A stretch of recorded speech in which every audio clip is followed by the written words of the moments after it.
The Communication Workers Union says it will intensify the strike at the SABC.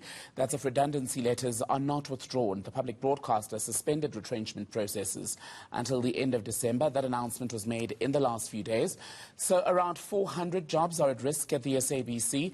Let's talk more about this then. Bring in Secretary for the Communication Workers Union. That's Secretary General Aubrey Tshabalala, who's joining us also by Skype. Aubrey, always good to have you on eNCA.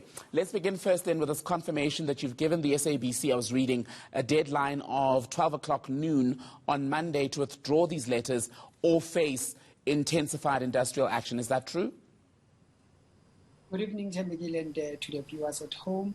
Yes, it is true that on Friday we handed over a memorandum indicating that the SABC must withdraw the dismissal letters by 12 noon Monday, so that we can be able to engage in a meaningful discussion. And of course, you pointed very well that should our demands not be listened to or be heard, we'll obviously embark on the intensified program of action. I'm not a spokesperson for the SABC, but I'd imagine they are likely to argue that, look, just in the last week they've announced that an extension of the pause on the retrenchment process to the end of December. So whether they withdraw the letters or not, there is at least a month where your affected members would still be guaranteed their jobs to an extent. Why is that not good enough for you? Well, a postponement of the pay does not result in resolving issues, but it might also, put some people into what we call emotional roller coaster. But what we're looking for as a trade union movement is meaningful engagement. Hence, we have then said there should be some terms of reference that are made to these 30 days, because the 30 days that is not having guidelines might also lead us into the end of the year with the very same problems. And we said that the removal of these letters or the withdrawal of these letters without any prejudice, it will in fact mean that SABC is willingly to engage in good faith. And hence, on Monday, we'll also be having mass meeting with our members, to discuss around these things and to look at the way forward in terms of how we're going to take this matter going forward. Because ultimately, the objective here is to save jobs, but also to save SABC as a public broadcaster itself. Just and ultimately then, for the SABC to survive, there's been a broad agreement, perhaps not with unions, that there has to be a retrenchment process at some level. When we first heard of the Section 189 process, the SABC had put those figures around 600. That's now been revised to 400, with ultimately, I think, only 230 people we're hearing are likely to lose their jobs because there'll be a process where they can reapply for certain vacancies. What is a number that you, as the CWU, would be able to say, okay, that's enough people that we're willing to allow you to retrench?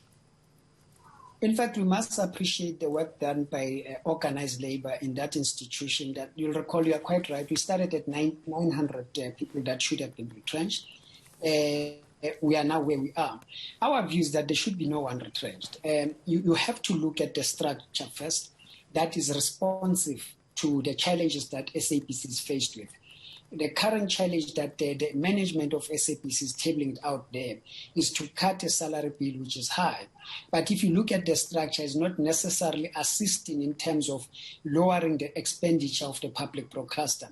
And I'll make an example. We have Channel Africa that is paid by the Department of Communication, and there's guarantees money that have been put. So the SABC management has no responsibility in terms of paying salaries to those workers. So why do you cut 96% of those workers? That is amongst others. So when you look at the structure that will actually collapse an in-house content, it will mean that the production line of SABC has been collapsed. It will have to go outside and procure the content. So it means that the expenditure of SABC will rise on the basis that there's no longer people producing content inside, but they'll have to look from somewhere else.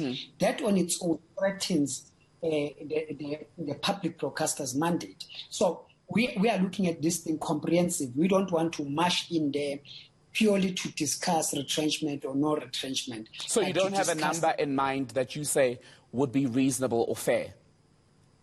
No, We are saying there should be no worker retrench. I mean, SABC currently have less than 3,000 workers working there. It has about 3,500 temporary workers or casual workers, which are called freelancers. That on its own tells you that there's no redundancy. Because if you have more overtime being worked, if you have more casual workers being there, it tells you that you need more labor as opposed to cutting labor. So we are seriously opposing the view that there should be job losses. And what of the view then that the SABC, for example, I was reading today, cannot afford to pay salaries beyond March if the status quo remains without the retrenchments? Are you willing to take that risk of perhaps a bigger collapse, for example, if Treasury doesn't give a bailout? Well, we are a union that does not believe in bailout, but we think that without a proper analysis and proper plan in terms of the business model, you'll always have this crisis. The crisis is not about labor. The crisis is whether you have sufficient revenue streams coming in, whether you have a very structural public broadcaster levy that will be talked about, public grants.